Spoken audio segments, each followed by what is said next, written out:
When he met with the cabinet earlier, ministers were given the information by officials that over the course of the Omicron wave here in the UK, there have been effectively no excess deaths at all, i.e. no more deaths through this period than you would normally expect at this time of year. And Boris Johnson says that the vaccination rate, but crucially also the booster vaccination rate in this country, has meant that fatalities and hospitalisations have not ticked up in the same way as in previous waves, because compared to the case rates that we've been seeing. And so from Thursday this week, a month earlier than planned, there will no longer be a legal requirement to isolate if you test positive for COVID-19. There will still be a period in which you're advised that maybe you should stay at home if you do test positive for COVID-19. But after April, there will not even be that guidance in place. It will all be left down to personal judgment and personal responsibility.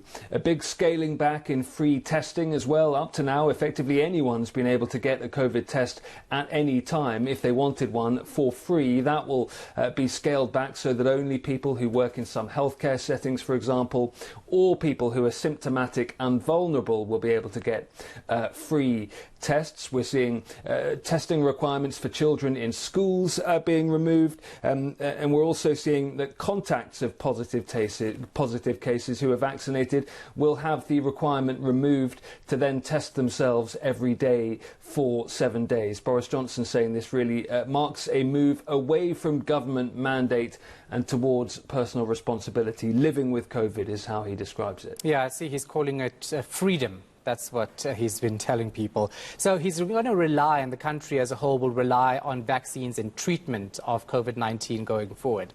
But if you look at the hospitalizations in the UK, there are over 11,000 people hospitalized, and around 300 of them are still on ventilation. So what are the scientists saying about this move from the Prime Minister?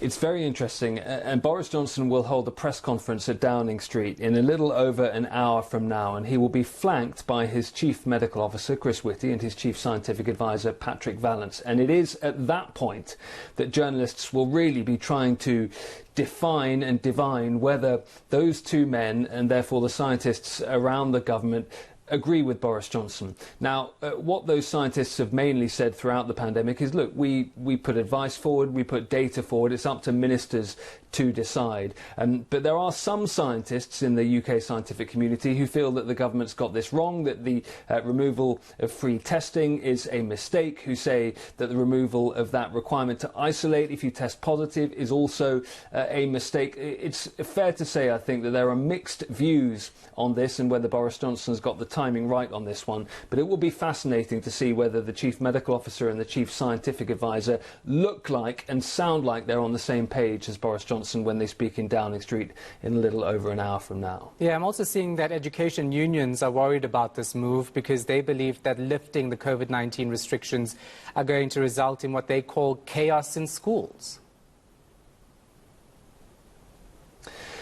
They do. The government would absolutely reject that characterisation, and indeed we've had a situation for weeks now when masks have not been required in schools and cases have continued to fall. There is a large amount of immunity, it appears, in the UK population because of not just vaccination but also because of previous infection. There are certainly some teaching unions who are very worried about what this all will mean. There are others who do feel that it's time to get back to some kind of normality. One of the other things that the UK is announcing today is that getting into springtime, so in a few weeks from now, a fourth vaccine dose will be rolled out to people who are over 75 or who are vulnerable because they're immunosuppressed. So the government really is now focusing on continued vaccination for people who need it and on antivirals. Boris Johnson making clear in the House of Commons, as he's been speaking in the last hour or so, that what he wants to avoid is any future